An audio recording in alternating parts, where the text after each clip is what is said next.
और आजकल बच्चों पे बहुत मुसीबत है। देखो भैया, सरकार ने नारा दिया है, बेटी पढ़ाओ बेटी बचाओ। दिया है कि नहीं दिया है? जोर से बोलो। हम भी कहते हैं बेटी बचाओ बेटी पढ़ाओ, लेकिन हम तो अब एक निवेदन और करने लगे हैं, बेटी पढ़ाओ बेटी बचाओ, बेटी बचाओ बेटी पढ़ाओ, संग में जमाइयों को भी बचाओ, इन पतियों को भी बचाओ। अरे जब ये पुरुष ही ना रहे तो ये देवी ने क्या करेंगे? कितनी बचेंगी देवी? जब पुरुष ही मर जाएंगे, सिलट जाएंगे। हम गलत तो नहीं कह रहे हैं?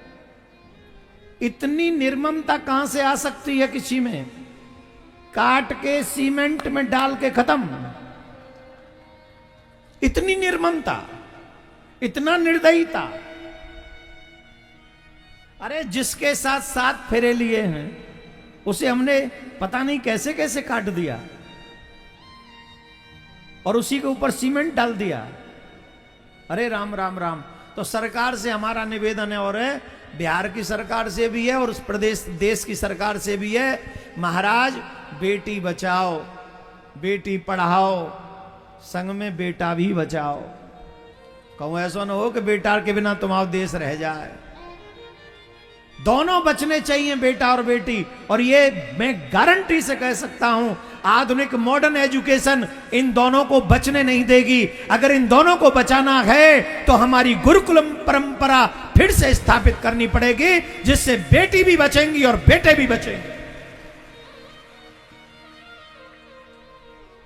हम ये कोई भाव में बोल नहीं रहे हैं, यही हमारे ऋषियों का ज्ञान था। बेटी असुरक्षित क्यों है? बेटी असुरक्षित क्यों है? क्योंकि बेटा संस्कारवान नहीं है। बेटा भी असुरक्षित क्यों है? क्योंकि बेटी संस्कारवान नहीं है। और ये दोनों ही संस्कारवान क्यों नहीं है? क्योंकि हमारी एजुकेशन में संस्कार नहीं है। हमारी एजुकेशन ही संस्कार विहीन है। हमारी एजुकेशन में तो बड़े बड़े स्कूल कॉलेजों में चले जाओ, हमारी बहन बेटियों को नाचने का प्रोग्राम दे दिया जाता है, तुम इस गाने पर डांस करोगी। तुम्हारी बहन बेटियों को नचाने का, कौन से गाने पे नाचेगी? कौन डिसीजन ले रहा है? कौन ले रहा है? एक टीचर। कौन ले रहा है? जिसकी सैलरी है 10-15 हजार रुपए। लाखों रुपए कमाने वाले बाप की बेटी नाचेगी, ये डिसीजन ले रहा है 15 हजार रुपए की सैलरी लेने वाला एक टीचर। और धिक्कार है उस बाप के लिए जो स्कूल कॉलेज में खड़ा होकर अपनी नाचती हुई बेटी का वीडियो बना रहा है। धिक्कार।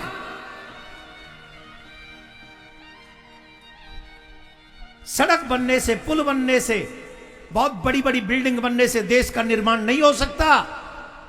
अगर इस देश का निर्माण ईमानदारी से कोई चाहता है तो उसे पहले चारित्रिक निर्माण करना पड़ेगा, तब इस देश का निर्माण होगा। बड़ी बड़ी ऊंची ऊंची ईंट पत्थरों की, सीमेंट की बनी हुई बिल्डिंगों में बड़े बड़े शैतान कुत्तों के साथ रहते हैं। कैसे होगा मेरे बच्चों की सुरक्षा? न बेटी सुरक्षित है न बेटा सुरक्षित है। अगर बेटा बेटी सुरक्षित करने हैं तो हमारे जीवन में रामायण आनी चाहिए, हमारे जीवन में भागवत आनी चाहिए, हमारे जीवन में गीता आनी चाहिए, हमारे जीवन में सांस्कृतिक शिक्षा आनी चाहिए, तभी हमारे बच्चे बचेंगे। नहीं तो आप याद रखना, आज की डेट को लिख लो, आज के समय को लिख लो, आज के इस मेरे वचन को लिख लो, एक दिन ये आने वाली पीढ़ी खून की आंसू रोएगी। लिखो। मैं भविष्य वक्ता नहीं हूं, लेकिन जो दिख रहा है अगर थोड़ा भी गंभीरता से सोचोगे तो तुम्हें भी दिख जाएगा जो मुझे दिख रहा है। राधे राधे बोलना पड़ेगा। इसलिए मैं कहूंगा, बेटी भी बचाओ बेटा भी बचाओ, और सबसे ऊपर होगा ये दोनों तब बचेंगे जब पहले अपने सनातन संस्कार बचाओ। सनातन संस्कार बचे तो दोनों बच जाएंगे, अगर ये नहीं बचे तो कोई नहीं बचेगा। ना तुम बचोगे ना हम बचेंगे।